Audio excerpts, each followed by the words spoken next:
할렐루야, 주님을 찬양합니다. 오늘 주신 하나님의 말씀 구약성경 예레미야 25장 30절로 38절 말씀입니다. 애곡하는 사람들이라는 제목으로 함께 말씀을 나누겠습니다. 자, 우리가 지난 시간에도 말씀을 함께 나눴습니다만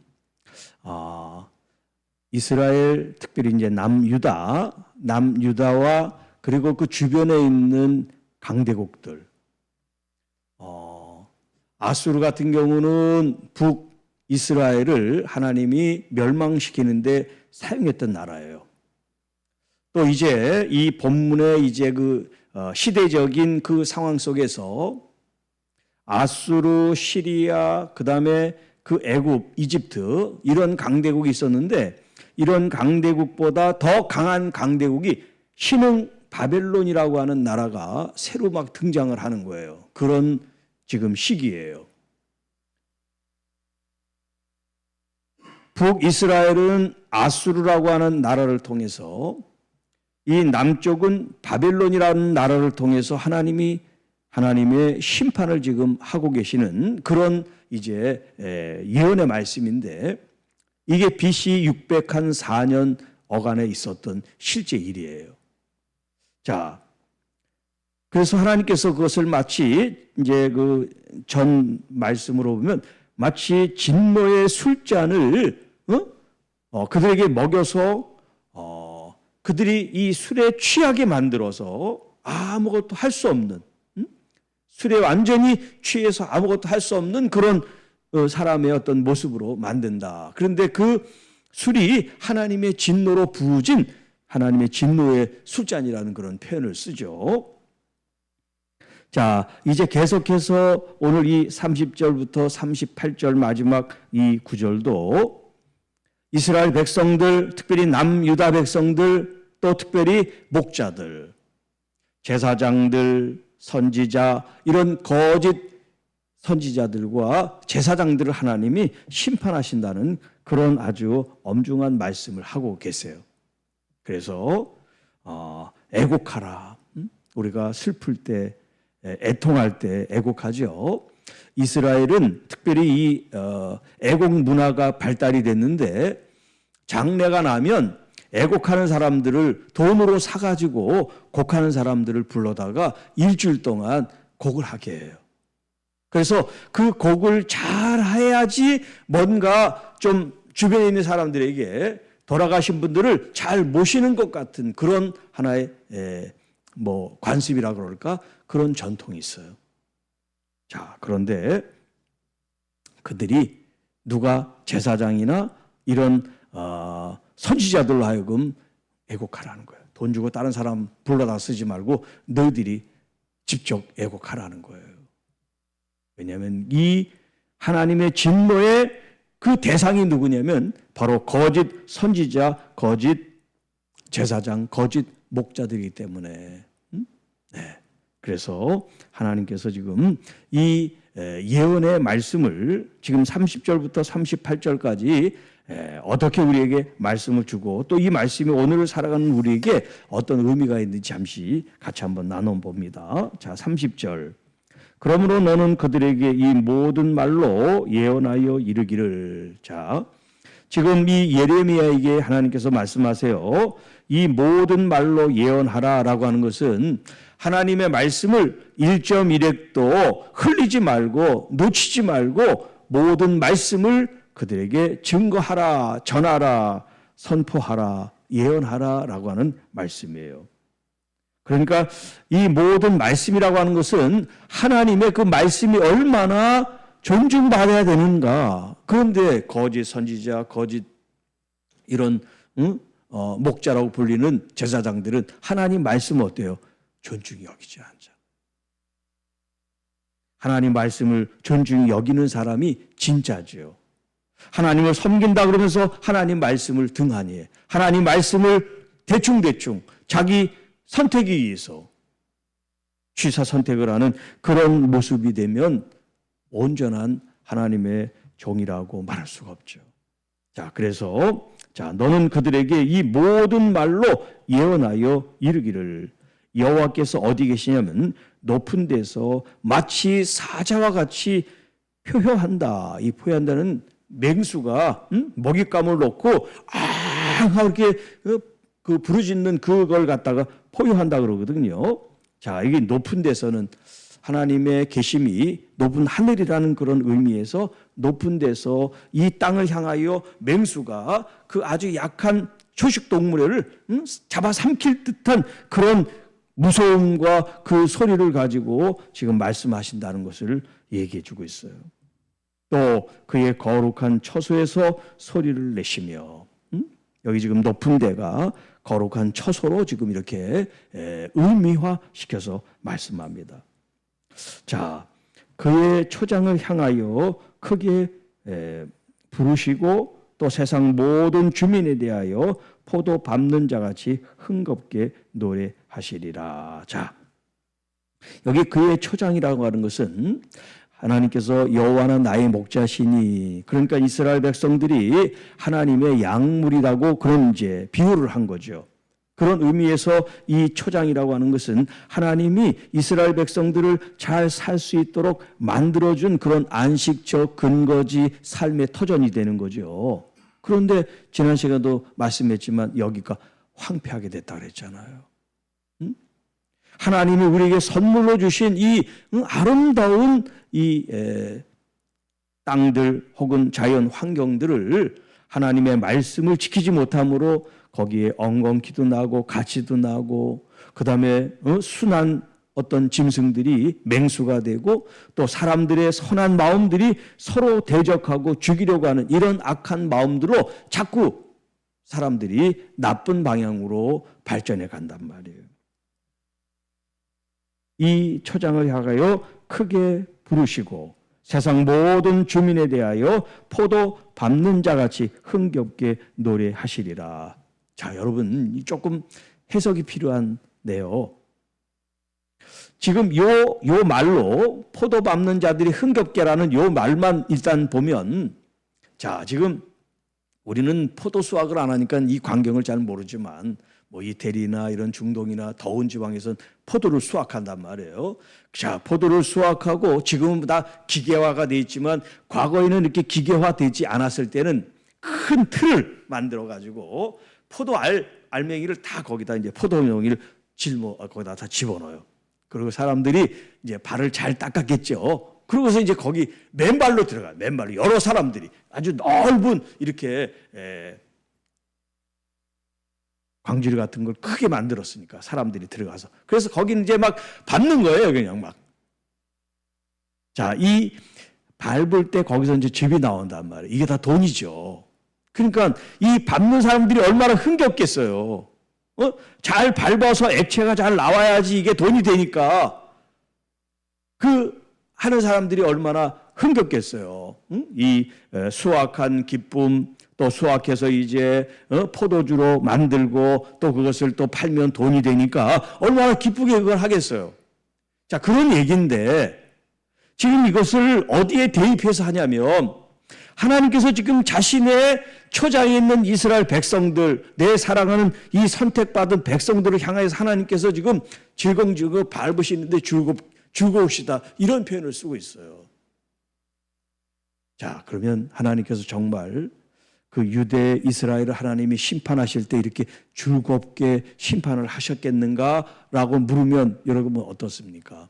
그렇다고 대답을 할 수 있을까요? 자, 성경에는 반어법이라는 게 있어요. 문학적인 것도 마찬가지고. 자, 어떤 이제 이야기나 사실을 이제 긍정적으로 풀어놓은 걸 긍정문이라 그러죠. 그걸 이제 부정하면 부정문이 되고요. 그리고 질문을 하는 문장이면 의문문이 되죠. 자, 이렇게 이제 문장마다 형식이 다른데, 지금 여기 있는 반어법이라는 건 뭘 얘기를 하냐면, 이 문장은 그냥 긍정적이고 또 사실적인 그런 내용이에요. 그 포도죽을 반 사람들은 원래 흥겨우니까. 그런데 이게 지금 어디에 사용되고 있느냐에 따라서 이 문장이 그대로 받아들일 수가 있지만, 지금 이 본문처럼 받아들이기가 좀 해석이 필요한 상황이란 말이에요. 하나님은 사랑의 하나님, 정의의 하나님이시기도 하지만 하나님이 그래도 심판하는데 그렇게 막 절컹절컹 막 흥겨워서 심판하신다 이렇게 우리 하나님이 그런 하나님이 되시면 안 되잖아요. 만약에 그렇게 해석해서 믿지 않는 사람이 니네 하나님은 자기 백성들을 그렇게 심판하시는데 그렇게 즐거워하시냐? 이렇게 하면 문제가 생긴단 말이에요. 여기에 이제 해석이 필요한 거예요. 그래서 이 지금 문장은 뭐냐면 반어법으로 지금 이 내용은 지금 그 포도즙 틀을 밟는 사람들의 흥겨움을 얘기했지만 하나님이 흥겨우실 수가 있겠느냐라는 식으로 이야기를 해야 된다는 거죠. 그러니까 성경을 여러분이 읽을 때 이 글 내용과 그 다음에 이 어떤 본문의 어떤 그 상황들, 배경들 이런 것들을 잘 여러분들이 이해해야 성경을 바르게 이해할 수 있어요. 그냥 여기는 걸로 하나님은 밟는데 흥겹게 하셨다. 이게 지금 심판의 얘기란 말이에요. 심판. 자기 백성, 이스라엘 백성들에 대한 심판의 얘기이기 때문에 우리가 이것을 잘 해석을 할 필요가 있어요. 자, 그리고 31절에 요란한 소리가 땅끝까지 이름은 여호와께서 뭇 민족과 다투시며 모든 육체를 심판하시고 악인을 칼에 내어 주셨습니다. 여호와의 말씀이니라 이런 말씀이 있는데요. 자, 여기 지금 땅끝까지 이름이다라고 하는 것은 하나님의 이 진노의 심판이 단순히 이스라엘에게 국한 것이 아니라 그 이스라엘과 관계된 다른 나라 여러 지역까지도 하나님의 이 심판이 연결되어 있습니다라는 이야기를 하는 거예요. 그래서 민족과 다투시다고 하는 것은 하나님이 무슨 민족과 다투신다는 그런 어떤 얘기가 아니라 하나님께서 그 민족들을 심판하시고 또 그들에게 칼을 내어준다는 것은 하나님께서 전쟁을 일으킨다는 얘기라고 그랬죠. 그러니까 악인을 칼에 내어준다. 이스라엘 사람 전체 모든 사람들을 다 하나님이 그렇게 심판하신다는 것이 아니라 누구를 심판하냐? 하나님의 말씀과 우상 숭배에 빠져 있는 악한 사람들을 하나님이 칼로 내어주신다, 심판하신다라는 말씀이에요. 자, 32절 만군의 여호와께서 이와 같이 말씀하시느니라. 보라, 재앙이 나서 나라에서 나라에 미칠 것이며. 자, 아까 31절은 땅끝까지 이른다라는 표현을 썼는데 32절에는 나라에서 나라에 미친다. 그러니까 어느 나라도 하나님의 심판 앞에 자유롭지 못한 거예요. 어떤 나라도 하나님을 떠나 있는 나라는 하나님의 심판을 받게 돼 있다는 거예요.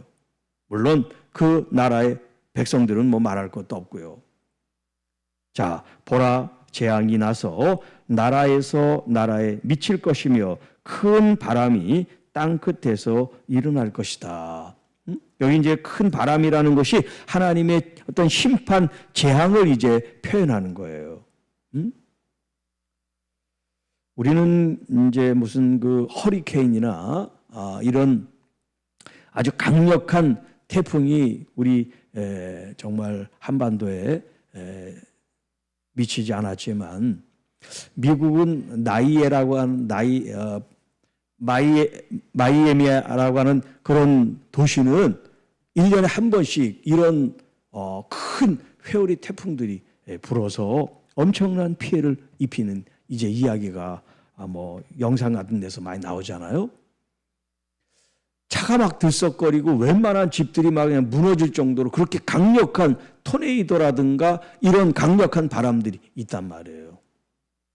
여기 지금 큰 바람이라는 게 이제 그런 의미예요. 물론 하나님 바람을 일으켜서 심판하신다는 그런 의미가 아니라 그렇게 강력한 힘에 의해서 불가항력적으로 사람들이 대적할 수 없는 그런 힘으로 하나님이 나라와 나라에 심판을 하실 것이라는 그런 얘기예요. 그래서 큰 바람이 땅 끝에서 일어날 것이다. 그날에 여호와에게 죽임을 당한 자가 땅 이 끝에서 땅 저 끝에 미칠 것이나. 자, 참 우리가 계속 이 예레미야의 말씀을 봅니다만 참 이 하나하나 상황들이 또 환경들이 또 이런 어떤 그런 현실들이 얼마나 참담하고 또 비참하고 잔혹한지 알 수 있죠. 시체들이 이 끝에서 저 끝까지 그렇게 준비할 정도로 마치 산더미를 이루도록 그렇게 많은 사람들이 죽임을 당하게 될 것이라는 거예요. 자, 그들을 위하여 애곡하는 자도 없고 시신을 거두어 주는 자도 없고 매장하여 주는 자도 없으리니. 우리가 보통 이제 그 이스라엘 문화로 보면 죽은 사람에 대한 예우를 7일 정도 그렇게 고굴할 정도로 아주 성대하게 또 아주 정중하게 잘한단 말이에요. 그런데도 불구하고 애곡하는 사람도 없어요. 시신을 거두는 사람도 없어요. 그리고 매장한 사람도 없어요. 그러니까 어떻게 이 시신들을 다 방치하게 된다는 거죠. 이렇게 하나님의 심판이 무섭다는 거예요. 너도 나도 그냥 한 집 걸로 이렇게 피해를 당하고 죽음을 당하니까 누구 하나 경건하게 혹은 엄숙하게 장례를 치를 그런 분위기가 될 수가 없는 거죠. 자, 그들은 지면에서 분토가 되리라. 하나의 먼지처럼 가루처럼 그들이 사라지게 될 것이라는 거예요. 자, 여러분, 지금 이 사람들이 심판을 받는 사람들이 누구예요? 하나님의 말씀을 떠난 사람들, 하나님 대신 우상을 숭배하는 사람들. 자, 그러면 이 사람들이 왜 그렇게 하나님을 떠나서 우상 숭배에 빠져 있고 자기 마음대로 살았어요? 물론 자신의 어떤 죄성입니다만 사람들이 이렇게 하는 것은 다 자기를 위해서 잘 살기 위해서 그렇게 행동하는 거 아니겠어요? 불행하기 위해서 우상 숭배하고 불행하기 위해서 생활하는 사람이 누가 있겠어요? 다 자기가 잘 살고 행복하기 위해서 사는 거지. 그런데 이런 심판을 받는 사람들이 궁극적으로 행복하지 않잖아요. 비참할 뿐이지. 그러니까 우리는 이 과정과 결말을 잘 생각해야 돼요. 지금 우리의 삶의 과정은 보이지 않습니다. 영적인 어떤 그런 관계 속에서. 그러나 이 과정을 우리가 하루하루 잘 살아가게 될 때 그 결론과 결말도 이미 알게 되는 것처럼 우리는 하나님의 복을 받게 되지만 하나님이 안 계시고 또 영적인 것이 보이지 않는다고 해서 내 마음대로 내 생각대로 행동하고 살아가면 그 모든 것들이 결국 그의 마지막을 결정하는 과정이 된단 말이에요. 자, 이제 34절 너희 목자들아 외쳐 애곡하라. 이게 목자들은 아까 얘기했습니다만 거짓 예언자들, 거짓 선지자들을 가리키죠. 또 거짓 제사장들을 가리켜요. 그러니까 종교 지도자들, 하나님 일에 몰두하고 충성해야 될 이 사람들이 오히려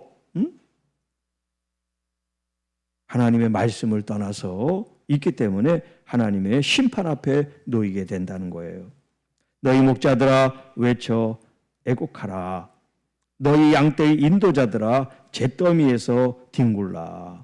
이는 너희가 도살당할 날과 흩음을 당할 기한이 찼음인즉 너희가 귀한 그릇이 떨어짐 같이 될 것이다. 자, 여기 지금 목자들 그리고 양떼의 지도자라고 표현하고 있잖아요. 그러니까 이 목자와 양떼의 지도자들은 지도자의 어떤 그런 행실과 그런 열매를 위해서 수고하고 부르심에 합당한 삶을 살아야지 마땅하잖아요. 그런데 그렇지 못한 그런 목자들, 그런 인도자들의 삶이기 때문에 하나님이 어떻게 그들에게 말씀하십니까? 잿더미에 뒹굴라. 잿더미에 뒹굴라. 여러분, 이것이 뭘 말하겠습니까? 수치와 모욕을 당하라는 거죠. 자신의 책무, 자신의 어떤 부르심 앞에 성실하게, 신실하게 행하지 않은 사람들은 수치와 모욕을 당해도 싸다, 이런 얘기예요. 자, 어떤 수치와 모욕이냐? 도살당할 날과 흩음을 당할 기한이 찼다. 이 말이 뭐겠어요? 하나님의 이 종들, 특별히 목자들을 향하여 하나님이 심판에 대한 이 계획을 세우셨는데 이제 때가 됐다는 거예요. 우리가 소위 D-Day라고 그러죠. 하나님의 심판의 때가 찼다. 때가 이르렀다. 때가 도래했다라고 말씀합니다. 또 다른 표현으로 귀한 그릇이 떨어짐 같다. 떨어졌다는데 깨졌다. 우리가 쪽박을 깼다. 그 말이 있죠. 여기 아주 귀한 그릇을 깨어버린 것처럼 하나님께서 말씀으로 그들이 잘 순종할 때는 귀한 그릇 대접을 받을 수가 있어요. 그런데 하나님의 말씀을 떠나면 더 이상 귀한 그릇이 아니야. 그 그릇은 마치 하찮은 그런 그릇처럼 깨어버려도 괜찮은 그릇이 되어버린단 말이에요. 다른 본문에도 사람을 가리켜 그릇의 비유를 하고 있어요. 그릇. 특히 이제 여자들은 깨어지기 쉽다, 연약하다 이제 그런 표현을 쓰고요. 또 하나님이 쓰시는 그릇은 어떤 이 재질이 금이나 은이나 뭐 좋은 재질이 있는 게 아니라 어떤 그릇이냐? 속이 깨끗하게 준비가 되어 있는 그릇을 하나님이 쓰신다고 했어요. 아무리 뭐 금으로 된 그릇도 깨끗하지 않으면 하나님이 쓰시지 않는 거예요. 자, 그런데 하나님께서 여기 제사장, 선지자, 왕 이런 리더, 지도자를 부를 때는 어때요? 다른 사람보다 그릇이 더 좋은 그릇으로 처음 부르는 거 아니겠어요? 그렇죠? 그러면 거기에 맞게 하나님께 감사하면서 거기에 본분에 맞고 직무에 맞는 그런 행동과 그런 삶을 하나님 앞에 드렸다면 계속해서 존중받고 귀 쓰임을 받는 거죠. 그런데 자신의 욕망, 욕심, 하나님의 말씀을 저버릴 때 어떻게 됩니까? 결국 하나님은 귀한 그릇으로 여기지 않는다는 거예요. 다 깨버려.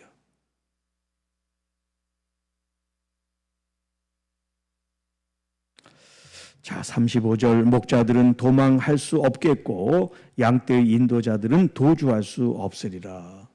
하나님 안에서 그들이 아무리 피하고 도망을 한다고 해도 도망할 길이 없는,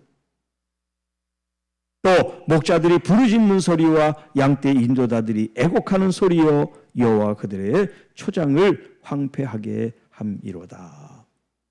더 이상 목자가 아니에요. 더 이상 인도자가 아니에요. 더 이상 지도자가 아니에요. 더 이상 왕이 아니에요. 더 이상 예언자가 아닙니다. 더 이상 선지자도 아니에요.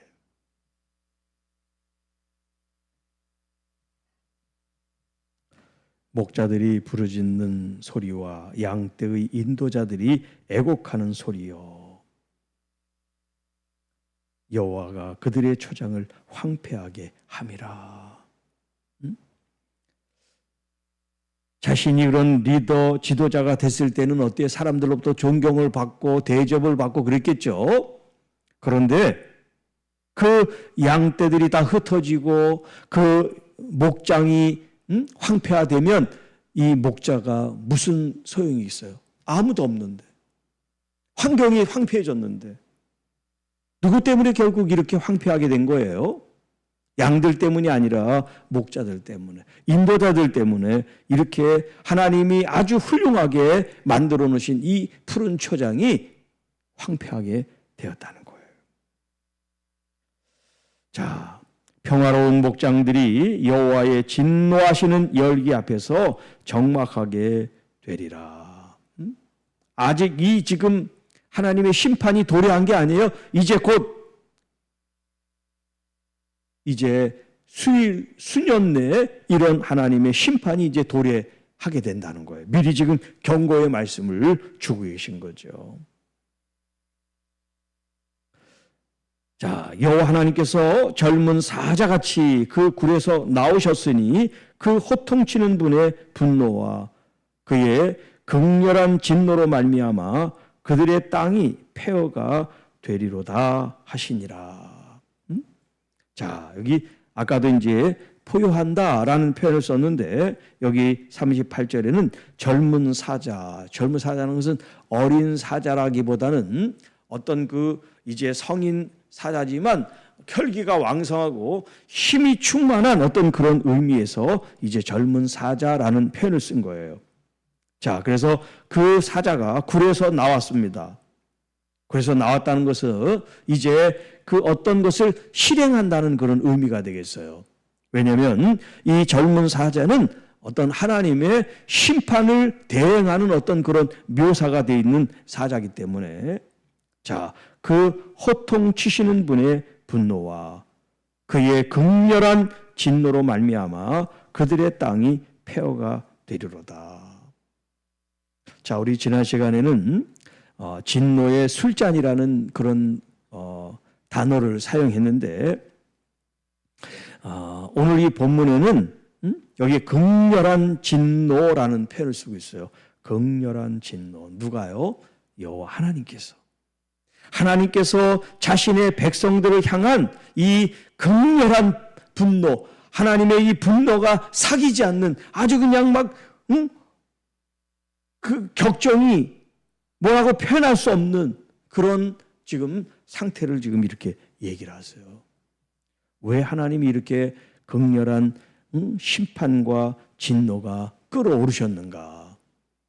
이스라엘 백성들이 하나님 앞에 너무 잘못한 그들의 죄악 때문에 하나님은 마치 그들의 이런 허물과 죄악과 하나님에 대한 이런 반역에 대해서 하나님은 더 극렬하게 진노를 하실 수밖에 없어요. 왜? 그들을 사랑했기 때문에.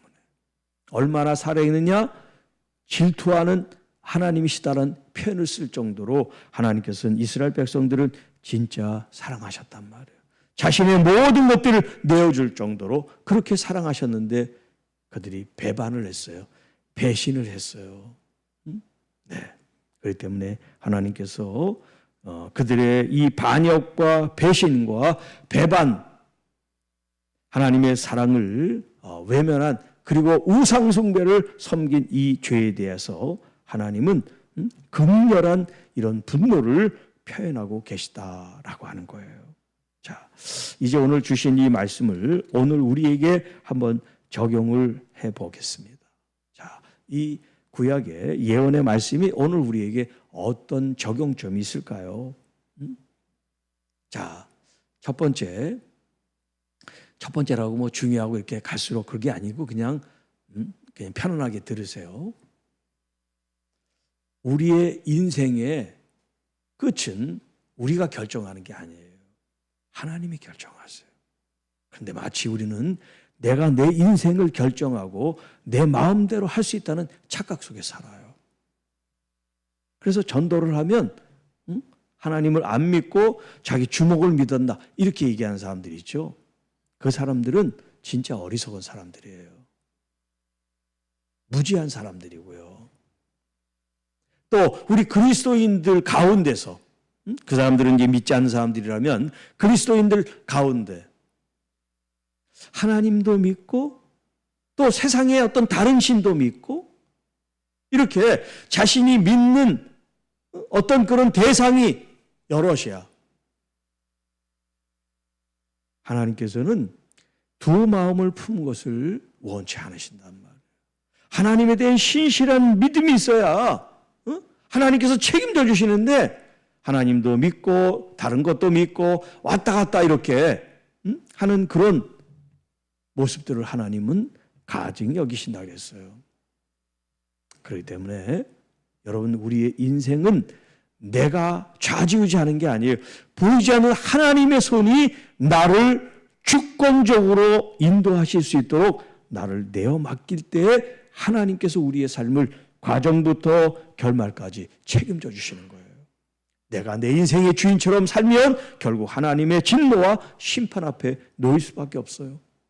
자, 또 하나. 이스라엘 사람들은 교만해요. 이 교만하다는 게 뭐냐면 하나님을 믿고 신뢰하고 따르고 의지하지 않는다는 거예요. 다른 말로 얘기를 하면 오늘 여러분들이 신실하게 하나님을 잘 믿는 믿음의 삶을 갖는 건 뭐냐면 여러분이 겸손하다는 뜻이에요. 내가 교만하면 믿음이 들어올 자리가 없어요. 하나님이 들어올 자리가 없어요. 하나님의 말씀이 들어올 자리가 없어요. 내가 최고인데, 내가 다 할 수 있는데 믿음이 뭐가 필요하겠어요? 오늘 믿음 안에 있는 여러분들은 하나님의 은혜 속에 있기 때문에 여러분이 겸손하여 주님을 모실 수 있는 여지와 공간을 만든 거예요. 주님, 내 마음에 오십시오. 주님의 말씀을 내 삶 속에 내가 품고 살기 원합니다. 이렇게 여러분은 세상의 것을 비우고 주님의 것을 채움으로 말미암아 하나님이 기뻐하시는 하나님의 자녀가 되어지는 거죠. 자, 그리고 하나님의 심판은 하나님의 자녀를 향하여 있지 않다는 거예요. 하나님의 원수들을 향하여 하나님은 진노하시지 하나님의 자녀를 향하여 진노하신 하나님이 아니세요. 예, 그렇기 때문에 여기 지금 나와 있는 것은 악한 사람들, 하나님을 떠난 사람들, 하나님을 외면하고 하나님을 경홀히 여기는 사람들을 향하여 하나님의 심판의 메시지가 있는 거지. 하나님을 신실하게 믿는 여러분들은 오히려 극렬한 진노가 아니라 하나님이 열렬한 사랑으로 여러분을 축복하시고 인도하시고 붙들어 주시고 보호하시는 줄로 믿습니다. 여러분 아플 때, 힘들 때, 어려울 때 더욱 주님을 의지하세요. 여러분이 의지하고 믿고 따름을 통해서 하나님은 역사하세요. 여러분이 더 강력하게, 더 간절하게 주님을 의지하면 주님은 더 강력한 힘으로 여러분을 보호해 주실 줄 믿습니다. 여러분의 중심이 세상이나 환경이나 어떤 권세로 향하지 않고 오직 나의 하나님, 나의 아버지께 여러분의 중심, 여러분의 그 마음이 향할 수 있기를 축복합니다. 그러면 어떤 어려움, 어떤 위기, 어떤 불행이 찾아온다 할지라도 이길 힘이 있어요. 내가 이기는 게 아니라 내 안에 주님이 성령을 통하여 이기게 하실 줄 믿습니다.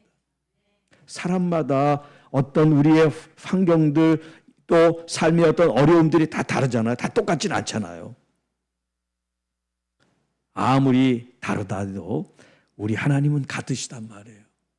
아무리 어려운 문제도 아무리 힘든 갈등도 우리 주님 안에서 해결해 주실 수가 있고요. 우리를 보호해 주실 수가 있고요.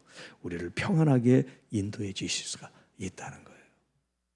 그래서 오늘 정말 사자와 같이 혹은 높은 거룩한 처소에서 소리를 발하시는 무서운 하나님이 우리를 향해서는요, 달콤하고 상냥하고 신선하고 새로운 그런 주님의 은혜가 여러분 거룩한 하나님의 처소로부터 여러분의 가정, 여러분의 심령 가운데 또 우리 교회 아픈 성도들에게 이 은혜가 흘러가기를 주님의 이름으로 축복합니다.